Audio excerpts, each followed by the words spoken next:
My wife and I had been married for 24 years. She was my reason for being in this house, in this city, in this state. She was not that anymore. I am Raphael Evers Rafe to my wife and my friends. I am 45, and my wife is Carrie, 42. We met in high school and were married 6 weeks after she graduated from high school. We had dated for 2 years before we were married and came to understand that we were good together. We have 2 children. Gary is 20 and Sarah is 18. Both are away at college. I suppose that Carrie was feeling a loss of her children or was experiencing empty nest problems. Like all marriages, we have had our problems. Some were small and caused arguments. One was a huge one, and it caused us to be separated for almost a year. I was a junior in college when we married. I had full-ride academic scholarships and a monthly stipend from a trust my grandfather left me. I was doing so well financially that I was saving money every month. I was going to graduate in less than a year. I would have a degree in financial planning and a minor in English. Because of my trust fund, my lawyer demanded a prenup that protected the trust. Carrie signed, almost without reading it. I graduated and found a great-paying job at a local office of a national brokerage house. I knew and told the manager that I was only there short-term. I planned to work toward a certification as a certified financial planner and then open my own office. Carrie told me she would work and go to night school until the kids came along, then night school, and be a full-time mom until they were all, if any, in school. That 5 years lasted until Sarah was 3, then things changed. Sarah was in preschool, and Carrie seemed lost at home alone. She told me she wanted to back to work, at least part-time. I told her it was her decision. She found a job at a local insurance office. Her boss was a man about 10 years older than me. He also rubbed me the wrong way. I really didn't have a reason to feel bad about him, but I did. I told Carrie what my feelings were, and she just blew me off. "You have nothing to worry about. I'm married to you, and nothing will come between us." We had been married for 7 years when things at home got testy. Sarah had started kindergarten. I was getting blamed for a little problem that came along. Every time I was late getting home from work, I was cheating and she wasn't going to stand for it. I finally decided to move to the guest room. The complaints didn't stop. Then I discovered that Carrie was cheating. She was having an affair at work. I moved out and got an apartment near my office. I had Carrie served with divorce papers. After we had been apart for almost a year, I was still ready to end our marriage. We are only still married then, because when Carrie got the divorce papers, she fought and delayed the process until she insisted that we talk. Carrie insisted that the affair was over, and she would never cheat again. She pleaded with me to forgive her. I still loved her, so I forgave her, but warned her that I would never forget the hurt, nor would I accept it happening again.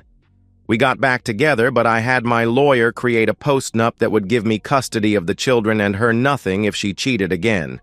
It had no time limit. She squawked but signed. Her ex-boss suffered a few hardships and a divorce while we were separated. He left town within 6 weeks of my discovery of the affair. He was still in the casts from one of his hardships.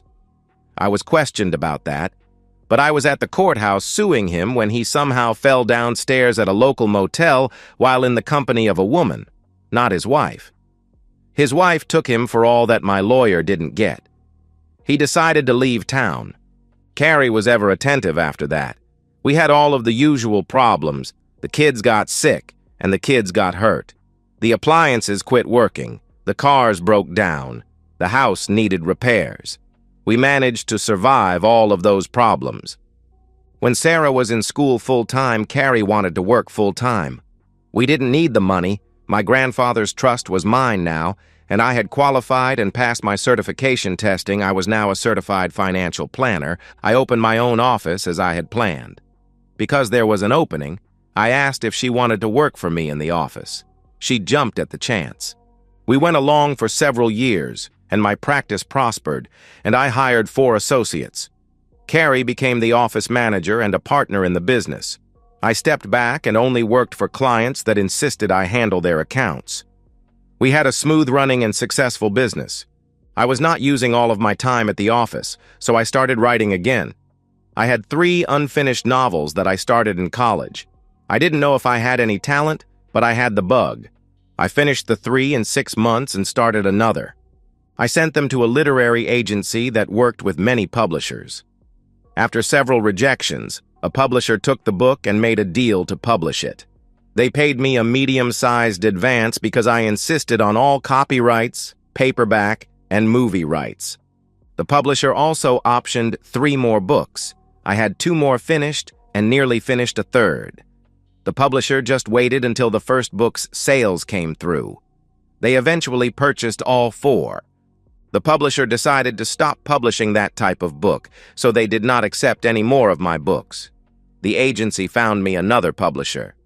As I was not really doing much in the office, I promoted one of my associates to a junior partnership.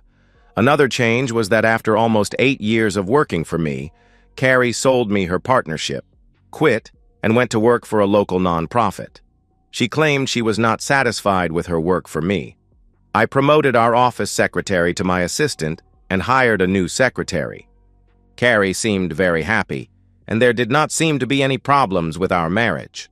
The nonprofit was doing well, and Carrie was promoted after a year. Her replacement was a young man fresh out of college. This was our life until shortly after Sarah left to go to college. Then things were different and very argumentative in the house.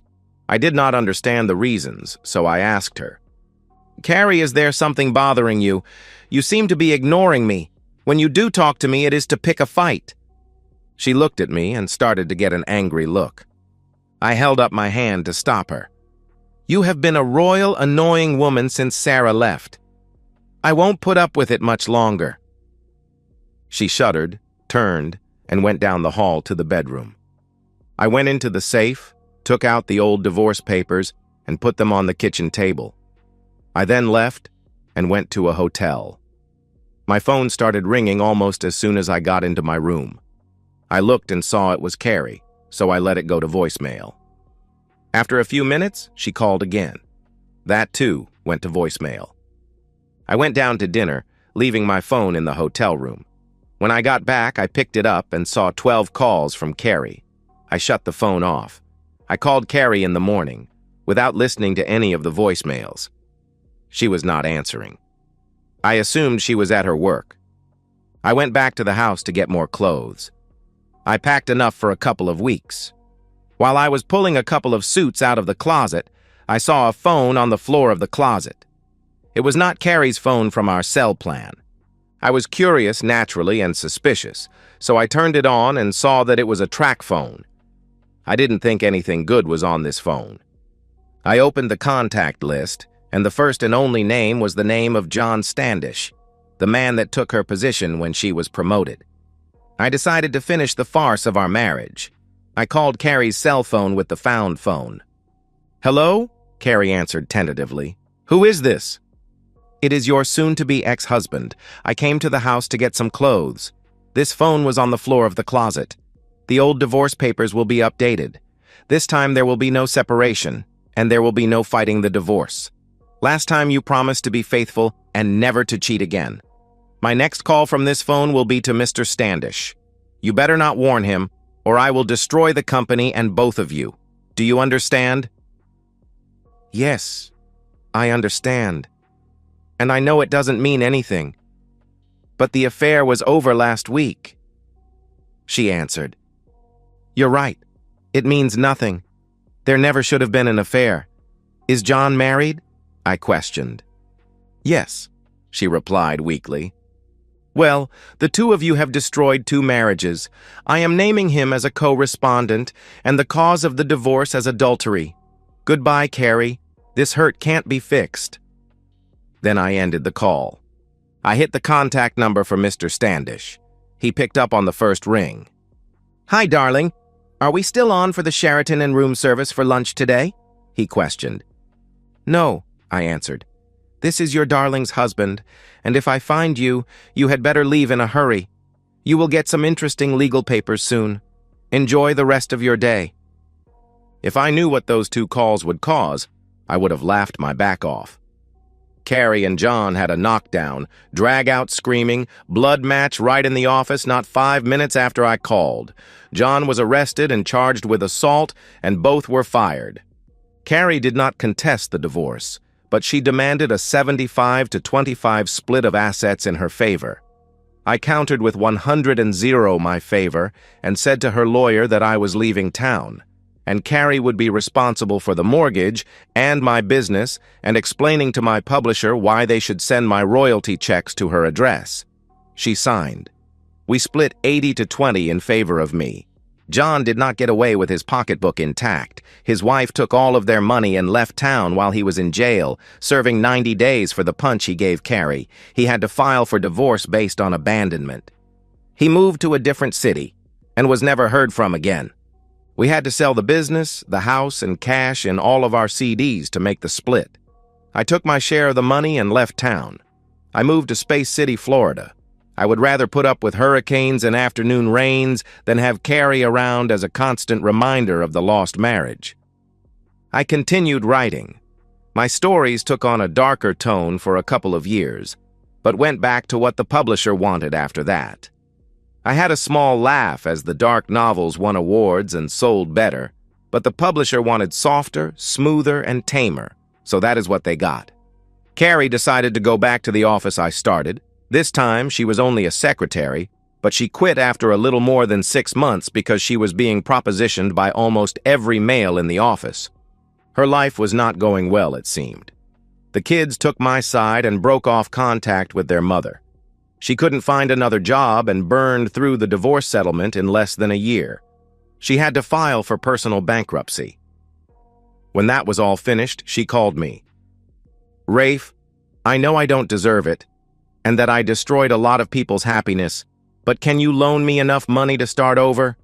I'm at wit's end, and am going to be kicked out of my apartment at the end of the month. Please help me." I thought about it and said, "Give me a couple of days to really think about it. Right now, my answer would be no. I am going to talk to the kids, and I will get back to you." I decided to see how serious she was about a loan. I called her after a couple of days. I also wanted to rub her nose in the dirt a little, not a lot. "Carrie, if you are serious about my loaning you some money, I will call my lawyer and have him draw up a contract. Will this be a personal, unsecured loan, or do you have some collateral to back the loan up? Also, how much were you asking for?" She screamed, "Collateral? Jerk, we were married for over 20 years. Don't you think you could just loan me the money because of that?" "Yes, we were married, and you didn't keep your vows or your legs together for more than 15 of them now, did you? Do you want the loan or not? I will not just give you the money." My cell phone screen said, "Call ended." That was the last I heard from her for more than 6 months. She called and told me her father had died. She felt I should know as I liked him, and he seemed to like me. I got the viewing times and the time of the funeral. I booked a flight. The funeral was a very sad affair. Carrie was devastated, and as her mother had died a few years earlier, she had to handle it all herself. When the estate was settled, Carrie got a little money in the family house. According to Sarah, her mother blew through the money and had to sell the house to pay some of her bills.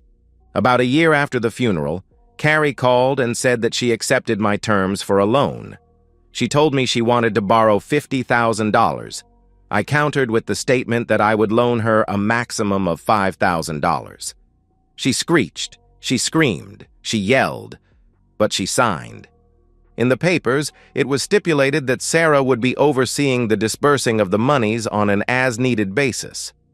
Carrie tried everything she could to get all of the money at one time, but Sarah was firm. When the money was gone, I started to legally go after Carrie for the loan monies and the required interest. She found a local sucker to pay me, and I assume she offered him favors for the money. After the divorce, she had gone through men as fast as she went through her money. Her lifestyle caught up with her. She was found to have an STI, cirrhosis of the liver, and kidney disease. The last I heard from Sarah, she was refusing treatment, saying, "It is what I deserve for my life choices." I haven't been updated in a couple of months, but I have found Nelda. She is a rescue standard poodle who thinks I am the greatest thing since canned dog food. Life goes on. And that's the end of today's story. If you enjoyed it, please give this video a thumbs up and drop a comment below. Your support helps the algorithm push my content further. If you're new to the channel, don't forget to hit that subscribe button. It really helps me keep creating more stories for you. Thanks for watching, and I'll see you in the next one.